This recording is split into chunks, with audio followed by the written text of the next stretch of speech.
case of perhaps an upset in the draft. Okay.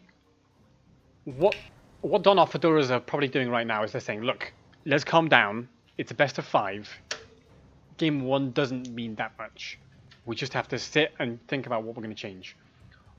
Yeah, I mean, I guess they were kind of forced on a map that they didn't really want to play. We know that Donna Fedoras couldn't be dominant in the team fights, which we saw in the semifinals for sure. But to be honest with you, I mean, it felt like they had an idea with the Illidan there in mind. I think it just didn't really pay off.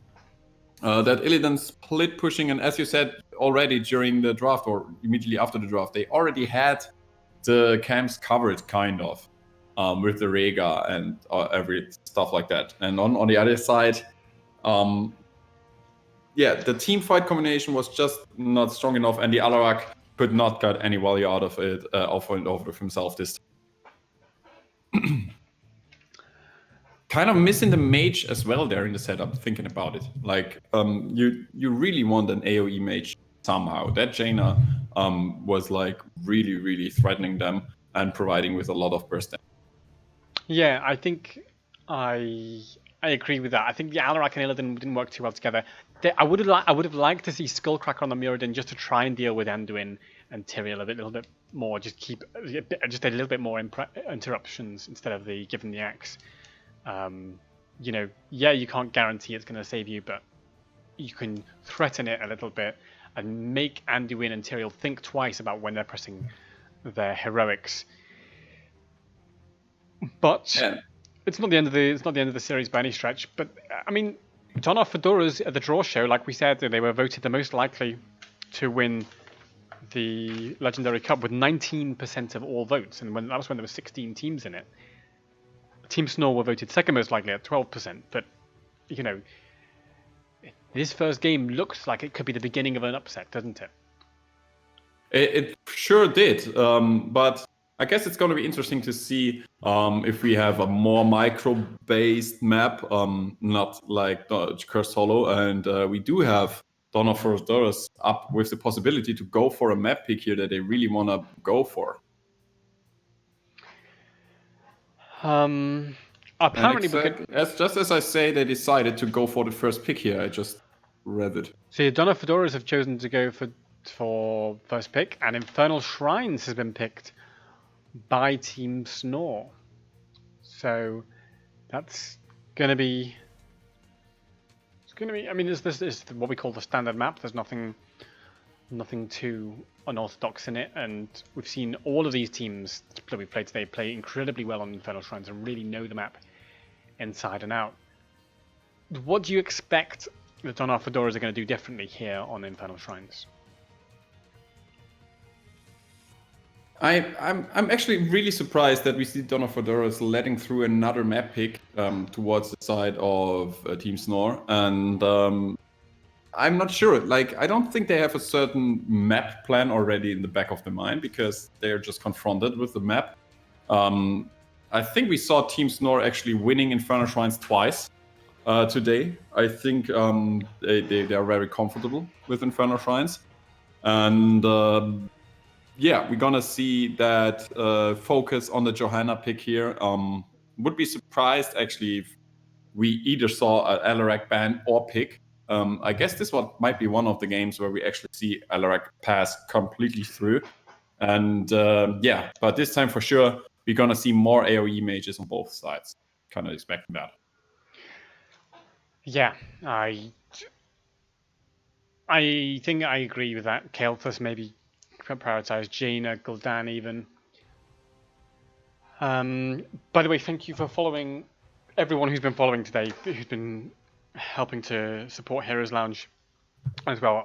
We don't get the chance usually to thank everyone who follows individually during the actual casts, just because there's too much going on, as you've seen in these pretty hectic games. But we do appreciate it, and we do our best to keep competitive Heroes of the Storm alive and well.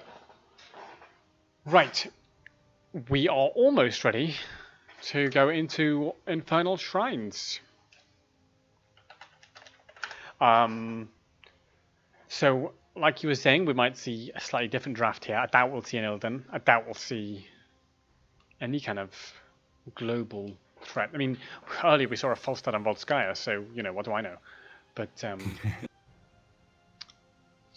we'll see as we go into the draft in game number 2 in this best of 5 grand final.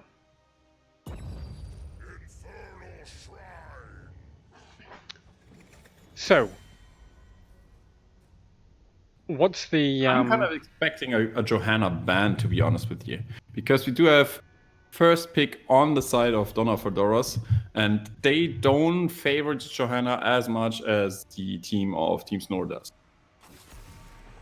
So first of all, will they stick with the Vala and Greymane ban? That could be possible as well. Although the plan of drying out the hero pool of Melee didn't work. Yeah, that's true. And well, that's one of the things we spoke about, isn't it? Is Mela playing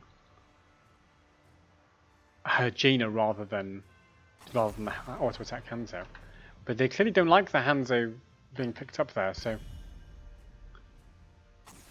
a reasonable ban there from the side of Donna Fedoras.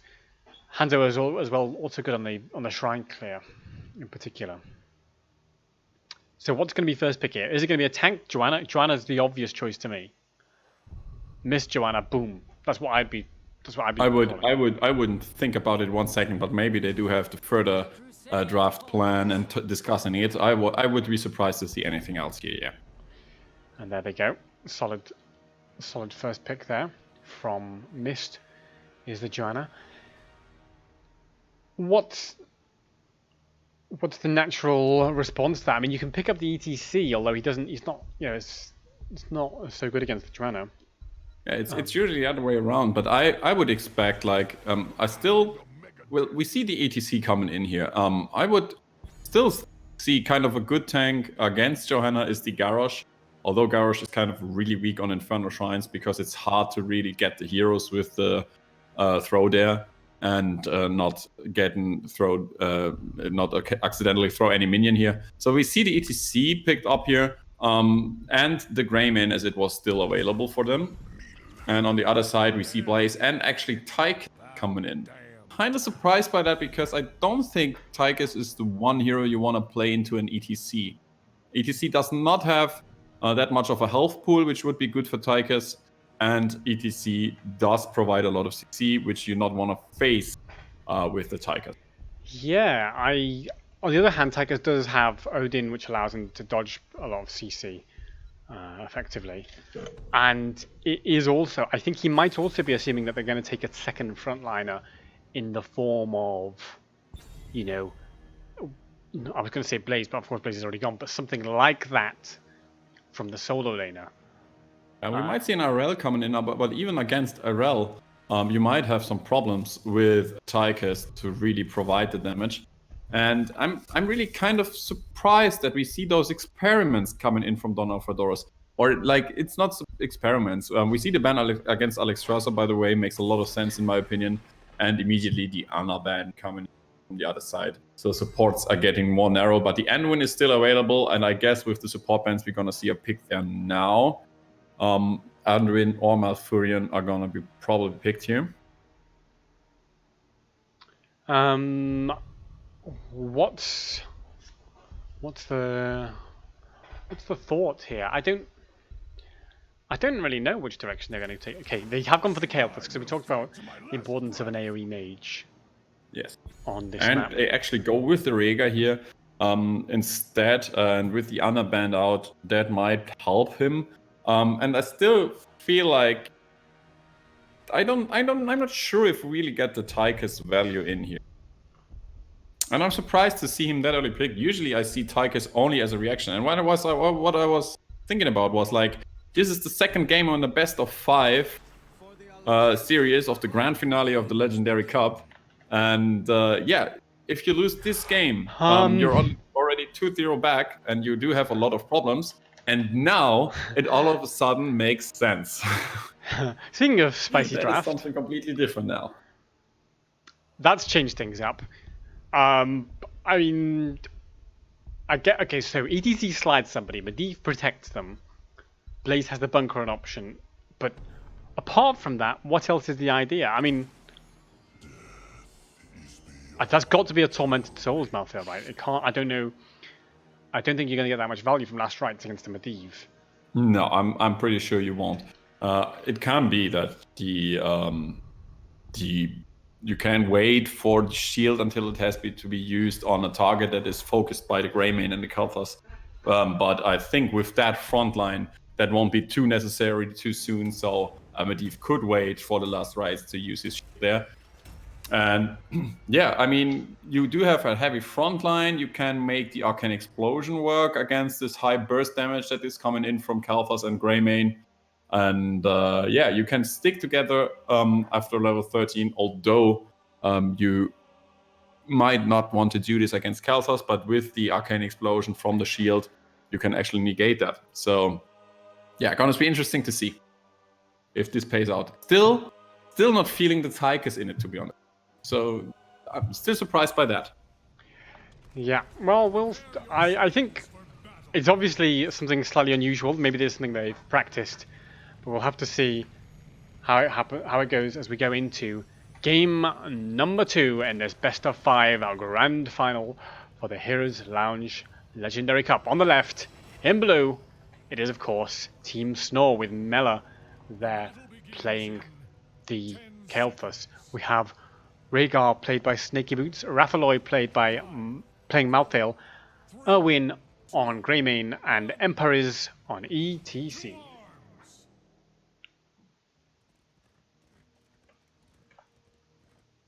I've lost your sound. Sorry, we will get you back soon, Heroes at School. I've lost your sound. There you are. No, my bad. Okay. My bad.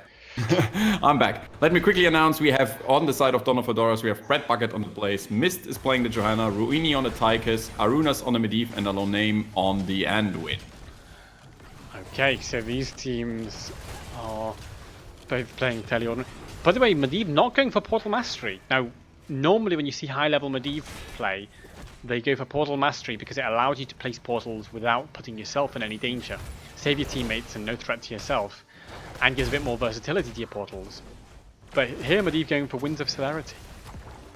Yeah, actually, he obviously tries to maneuver even faster around the map, which is understandable, as Infernal Shrines is one of the biggest maps that we have in Heroes of Storm. But still surprised by that. Not even going for that regeneration bonus which is mostly taken, if not the Portal Master. Yeah, Rafaloy on the Malthael, have to be careful there, because Medivh did put that rotation pressure. And I think that's the idea, is that Medivh's just going to be a nuisance all game. Just go and be annoying, be all over the map. So we will see how that actually plays out in practice. Medivh currently on 12 out of 40 stacks, as the roots are also going to be potentially annoying. Yes, and I guess it's one of the clutch questions that is gonna have to be answered. Dawn of Adoras really have to finish the quest, the baseline quest on the Medivh as fast as possible. He's currently sitting at 13 out of 40 stacks, which is quite a lot to do, but he really needs that quest to provide his team with a little bit more damage. There he goes, stacking on the ETC again, and yeah, you can really tell that he's focusing a lot on that.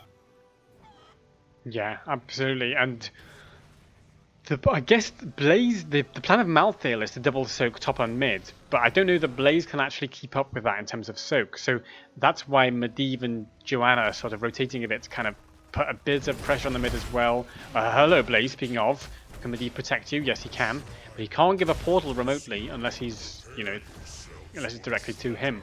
So I guess that's why, a lot of Medivh players go for that portal mastery, but not here. For now, Arunas is going to keep trying to stack. 18 out of 40 so far, and we're going to be keeping an eye on that as it develops. Both teams getting in position for the shrine, but I note that Team Snore got their camp and Dawn of Adoras did not. Yeah, that's kind of interesting to see. We see that's probably why we see Blaze being busy with that, and that already might cost the first objective here. Yeah, and it's okay to give the first objective. I think that's not the end of the world. But they've got to be careful that they don't give any Medivh kills with it, by the way. Speaking of that, so yeah, you see Medivh just took a chunk of damage. Oh, nice portal here to turn around and maybe go to catch him for the Greymane, who was hungry in for that Medivh kill.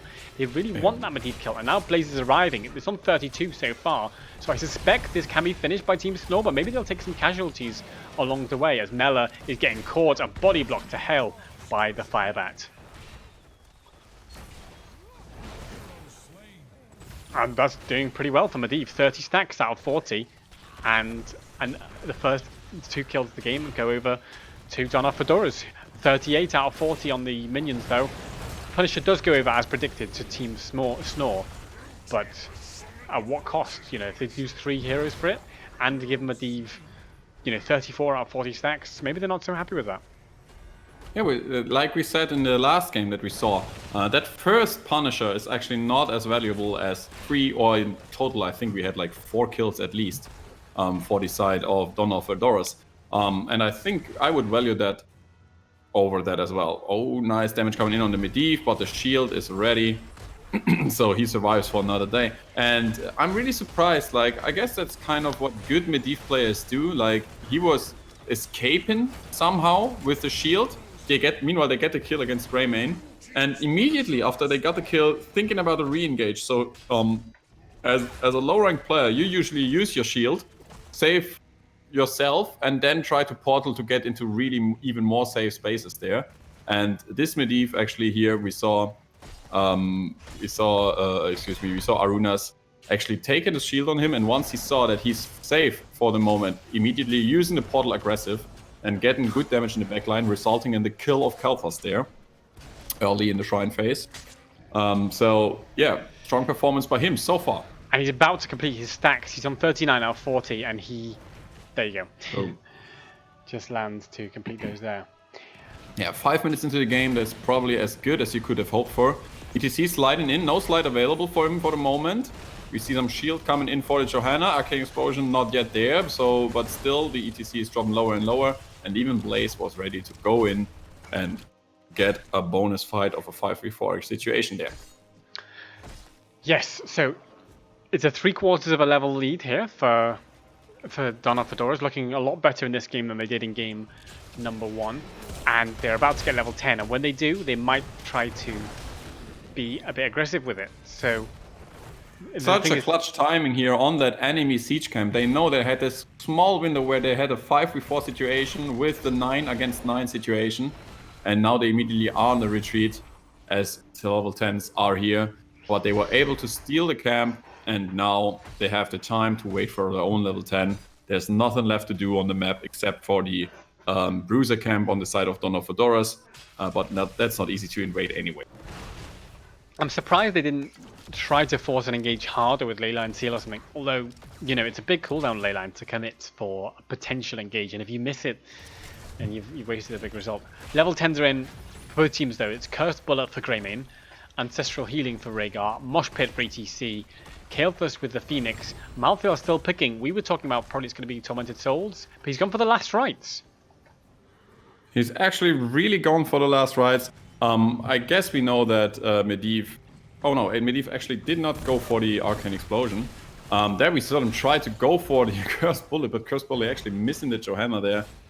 So that is a cooldown of another 20 seconds, which is not too big of a deal. There we see the engage from the Blaze coming in. And there we see the Light Bomb actually hitting the Malthael as well. Ancestral Healing is healing him up, but it's not enough as Kaikus gets the kill there, and Blaze following up with the kill against the Kalthas there. We have the ley line on the ETC isolating himself, and he's getting killed as well. And we have a 3-0 in this first ultimate fight.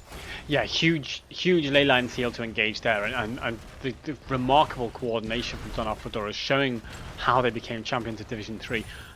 I just wanted to say about the last right, I don't get it. I don't like, and we saw even in that fight, by the way, try to cast last rites, immediate Medivh protect, then there's no last rites value. And if protect from Medivh is down, then you've got the bunker from Blaze.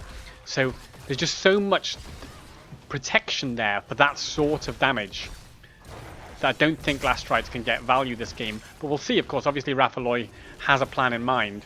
And oh, Medivh, have you got a plan in mind? Your plan is just to die, as Imperiz does a great job at controlling that Medivh. Well played by her. Now she's going to look for the Blaze, who has to start sitting back. Bread Bucket goes in with the big charge, tries to get some with a light bomb onto Blaze, catches ETC. Can they catch on Kael'thas as well? Lovely bunker as well to provide even more sustain as they start diving in deeper. Maybe they can catch more. Bread Bucket in pretty deep though. The mosh pit comes out and zones Bread Bucket's teammates. He can't hide anyway. Hides in the bunker for a second, but that's not enough to save him. Although it is enough to buy time for the Punisher from Dawn of Fedoras.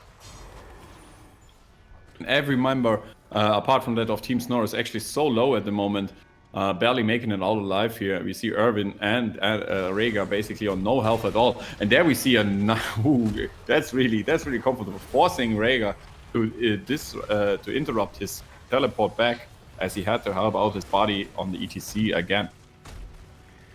Yeah, it's phenomenal play. I think a great call from Emperors on ETC there to actually the slide in. Maybe we can catch Tychus here. Anduin uses the protect, saves Tychus back, but the Punisher will go down now, and maybe that was a window where Snore could have engaged, but they've chosen not to. And this is the thing with some of the top teams. When we've been watching, Team Snore and Dawn of Fedoras, they've mostly been winning their matches. So what we've seen is them consistently how they turn an advantage into a victory. But what we haven't seen that much is how these top teams perform when they're on the back foot. As Empires gets locked down, a lovely cleanse for Rhaegar will allow her to escape. Slides in, has a mosh pit. No, it doesn't have a mosh pit for 30 seconds. So I've misspoken there. Still on cooldown. It would be a nice setup there. I guess he had the same thoughts there. If only. If only, but cooldown was not on their side, as Joanna uses the zoning power of Joanna, which is the massive shield, to secure the camp for Dawn of Fedoras. Is Malthael out of position? He's looking quite out of position there, yeah. Yes, he's down. Alright, so it's still 3/4 of a level lead only, although we do have 9-2 kills. Good push coming in the middle with 2 siege camps, but it's going to be cleared anyway. Experience lead is actually growing, as we see Dawn of Fedoras actually currently present on 2 lanes, as on the side of Team Snore we only have 1 lane covered at the moment, and we're going closer to level 16. Yes, and they are probably going to secure that level 16 fairly soon. And when they do, we might see an invade into maybe the top left camp. That could be the strat from Dawn of Fedoras. But we'll see how they choose to play it. Actually, Team Snore, sensibly thinking that they're about to lose the level 16 race, decide to take their own camp before it can be invaded by a superior talent opponent. Now, with this slight XP lead in the level 16 just around the corner, ETC completes the prog rock. 20 out of 20 globes on that. Kael'thas has completed the mana addict globes as well, so has the shield available. Malthael still on 0 stacks of the last rites as Blaze charges in. Tries to catch Kael'thas, lovely cleanse, but then the light bomb follows it up, and now there's no cleanse available for that. Kael'thas immediately falls. Can they get out of here? Emperor is just trying to create a bit of space with the face melt, slides to the fort, and will escape for now, but it's 1 kill there for Dawn of Fedoras. I'm kind of really surprised by the positioning of Team Snore here. They are actually a little bit careless. With no vision on the map, Kael'thas that much in front of this lane. Kind of a slight mistake there, immediately punished by Dawn of Fedoras, who are actually currently really capable of benefiting from the enemy's mistakes. Very fast and very accurate. Yeah, Team Snore seeing that everyone in Dawn of Fedoras is in the top lane getting the shrine, choose to get a fort. Solid call there from Team Snore to secure themselves a fort, knowing that they can't contest the shrine. And by the way, they might still be able to contest this shrine in time if they can start rotating up to the top lane now and get level 16 en route. I think they're not going to, and instead they're going to go for these towers, get themselves a bit of structures, a bit of XP. I guess that is a smart call. They would have dropped down all the way to at least 30 to 35 minions there. if they rotated through, so they wouldn't have won the objective anyway. And instead, we see the reaction of the team of Dawn of Fedoras, who are actually going in. We see the slide onto the jet propulsion onto the ETC, but the Cleanse is there to save him for another day. And we see the Flame Strike immediately put under the portal end, so they try to get a little bit of damage there, but no kill this time, and the top Punisher is actually, for the moment, delayed. And the fight is still going on, as we see Anduin on the run currently. We see Medivh trying to re-engage there for his team, and I guess we're gonna see, yeah, Tychus is actually finishing off the last minion, so we do have the Mortar Punisher coming in for the side of Dawn of Fedoras. Second objective in this game is going in their hands. Nice portals. Immediately Flame Strike put under them, but nobody actually going. Yeah, I mean, it's... it was a nice idea from Team Snore, just try and find Joanna out of position or something so that they can clear the Punisher fairly freely, but actually Joanna's quite hard to gank, so especially Joanna were helped by a Medivh and an Anduin. It's sort of notoriously hard to gank. EDC tanks the Punisher jump, tries to slide away, slide maybe interrupted by there by the Condemn, sits back, Careless puts a bit of poke onto this Punisher, which is still at half HP. Odin gets popped by Tychus and is rolling in. ETC gets jumped on there by Joanna with the light bomb, but the ancestral healing is absolutely huge, so ETC is still alive. The Leyline Seal controls Rhaegar, but a little bit too late as the ancestral was already out, and in comes Malthael from the flank. They want to turn here. They want to turn here on the side of Team Snore. They want to chase, keep Odin away from the portal, lock him away, but there's the unstoppable from Anduin. That's not going to save the Mast tries connecting to Joanna because there's no protection available. Already was used on Tychus, and that's 2 kills so far. They may be chasing to try and catch Tychus, but I think he can escape to the fort. And a moment of calm erupts after oh no, does it? I've spoken too soon. The gravity lapse into the slide, and Medivh's taken down as well. Beautiful, but wow. Bread Bucket with the stun under the fort. Maybe they can get some value in response here. The Mosh Pit, they're on Blaze. Mosh Pit just to secure the kill there on the Blaze. Will they get it through? Bunker is still there, and the tower is shooting and shooting and shooting, and Blaze is actually making it out there. Is he though? Owen's going very deep for it. Yes, he will make it out. But of course, the fort will be picked up. And Team Snore fighting their way back into this game. Just one overstay, one overextend with the Punisher there, trying to get some pressure onto the keep. And that clutch survival of the ETC with the ancestral healing. And afterwards, being able, after the Punisher was deleted, to turn the fight around and getting some kills there against Dawn of Fedoras is actually getting Team Snore back into this game. It has, and crucially, it's got Malthael his first stack on Last Rites. So decent value there. So Raphaeloi got that Last Rite stack. Still needs a fair few to get more value out of it. But it's early doors. Yeah, something tells me this game's going to go on for a while yet. Let's look at this gank attempt. But Joanna sniffed it out. Joanna's seen it. I think she knows. She doesn't care. She runs in anyway. Slides. Last Rites. But with the protection, though. The protection and the absolutely huge save from Anduin. I think Joanna's getting away with that. Getting away with the absolute insolence of walking through that bush, knowing that the enemy team was there. Raphaeloi still getting a bit stuck in there. The ancestral healing comes out. Tops him up. Cleanse used on Raphaeloi. I think it might have been his self-unstoppable, actually. So Cleanse might still be available. But wow, how is Joanna alive there? Yeah, what a casual walk in. Oh, there are 4 enemies. Just let me walk through there. I'm backing up by a Medivh and an Anduin, so I can do this. And yeah, actually they survive, and they have level 21st now for a few moments. I'm not gonna be able to provoke a fight though. But you see what I was saying earlier about the Last Rites? Not like it's so. How are you going to get value out of Last Rites against a Medivh and an Anduin and a Blaze Bunker like that?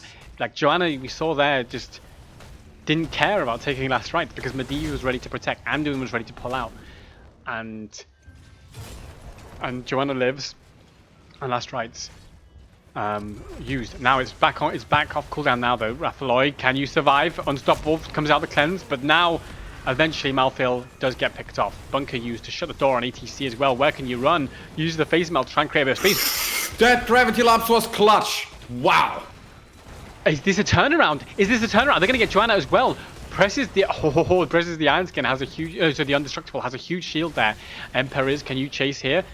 Presses the Mosh Pit, the Torbus, but the Iron Skin says no. The Iron Skin says no, I'm not getting on the Torbus. My skin is too ironic to get into your Torbus of party. and I will not dance for you, you evil bullman. What a great play here from the side, actually from both sides. So first of all, with the Gravity Lab securing the kill on the Blaze, but then Johanna making it out there and the rest of the team as well. Very well played. I mean, yeah, that Gravity Labs has to be, you know, MVP moment of the game, because it looked like Team Snow were about to get destroyed because that Blaze bunker had shut down the escape for ETC. They had already lost the Malthael, and then the Gravity Labs comes out and the lockdown and the damage. Credit to Mela, who is an absolute force to be reckoned with on this KOPS. Now, 20 versus 21. Punisher pushing on the keep front wall. Malthael's on his way on his, I think, Pale Horse. Yeah, he's on a Pale Horse. He'll be here very soon. It's 5v5, and it's all to play for. Every heroic except Mosh Pit is up. We have Big Red Button actually coming in just to help with the defense.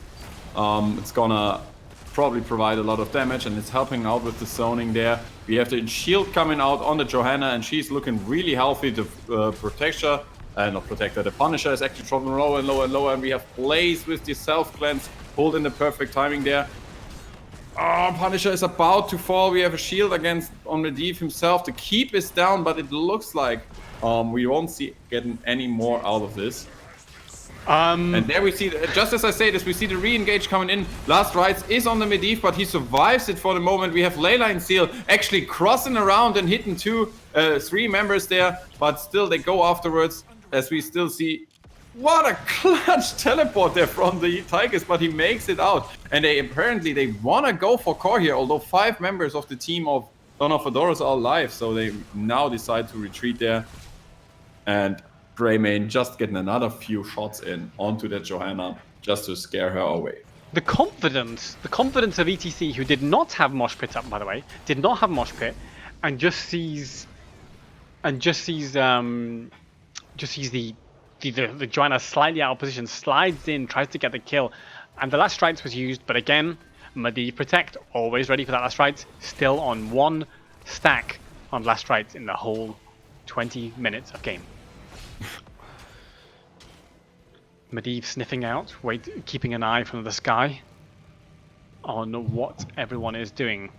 Yeah, at that level, at that time of the game, usually Medivh is just there to. She's always just sticking around the enemy team, just being aware of where the team moves, where they are, and giving himself or his team the time and the opportunity to go for a split push, maybe find an isolated target, like they do currently on the Medivh, not Medivh, Malthael, but they're everyone rotating back here.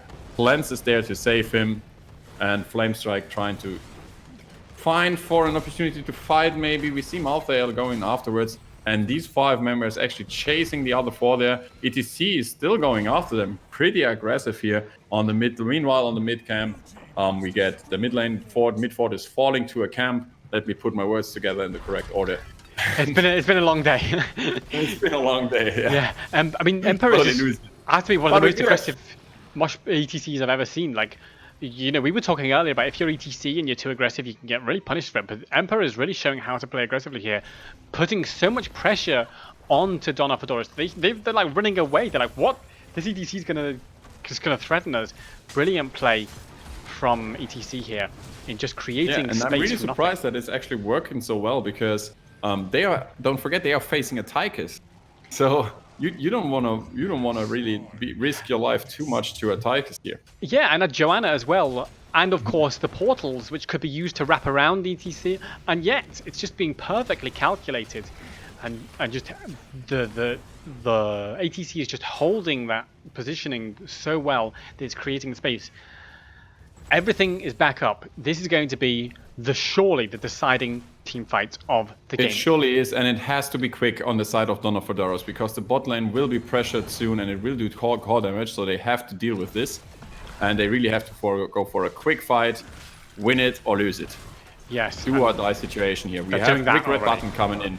There's some good damage coming in from the Medivh. He's actually pulling off his shield. That means last rites would be available, but there's nobody low enough so far. We have Flamestrike to zone out, as well as we do have the Nucleus coming in from the Tychus, and they are actually going for the objective here. Or now they're swapping back towards the team, and we see it aggressive positioning. There's the light bomb coming in, but it's only hitting the Malthael, and he's cleansed at the moment. The shield's coming in. There we see the Mosh coming in, but actually Leyline to interrupt it all. And but now, what now Turbos coming in, and actually they hidden 3 members with the Turbos, although he was in a Leyline seal, and that seals the deal on the Anduin, on the Malthael, and not the Malthael, you know what I mean, on the Medivh, and the Johanna, and the Blaze, and it seals the deal on game 2. This is absolutely phenomenal play. I mean, it looks like they just completely forgot about the mosh pit carrying on at the end of the Leyline seal, and that the tour bus was available, and they all clumped up saying, oh, the mosh pit's been controlled by Leyline, we'll just go and have a look at this ETC, and then boom, they got hit in the face by a bus, and it was a tour bus, and they danced all the way to their graves, and possibly to the match point here in the grand final. Yeah, and to be honest with you, I was really surprised by that, because it kind of looked like they were just up for a dance. they just placed themselves perfectly, all of them, in front of an oncoming tour bus just to have a quick party. Phenomenal stuff there from ETC, and well, from all the members of Team Snore, who looked so strong here, and they were on the back foot for so much of that game. That's the thing that is like, whoa, like think about that early game and how in control Medivh looked of those fights, and saying, look, we're taking the momentum, we've got these portals to engage, we're going to come in. Tigers didn't die in the game, and it still didn't matter. It just still didn't matter. Slight credit I have to give to, I say slight credit, massive credit to Snaky Boots on Rhaegar with those cleanses and the Ancestrals. Just so sharp in saving Malthael as well, who did some wriggles around to dodge some stuff with the help of Rhaegar cleanses and Ancestral to then buy enough space. One more little detail I have to talk about ETC. I know I'm keep going on about Emperors on ETC there, but when the light bomb was being used by Johanna starts running towards the Team Snore.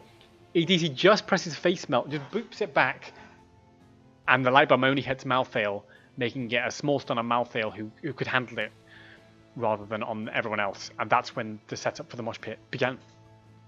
Yeah, perfectly. It's like exactly what we talk about. What good teams or what makes a good team is that perfect synergy. You know, like that together helps to survive and in the end win the team fight.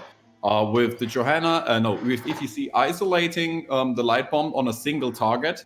And on a single target, if your healer is ready and if your healer is a good player, like we just saw, he's there with the cleanse and everybody is going to survive that fight. And immediately after that engage, you have your opportunity to turn it around and win the team fight, which is exactly what happened.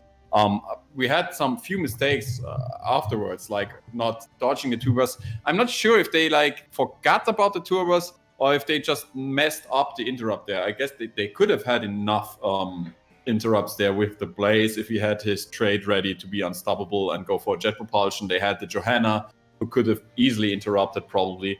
So yeah, I guess they just maybe messed it up. Maybe they forgot about the turbos, that it was actually coming in there.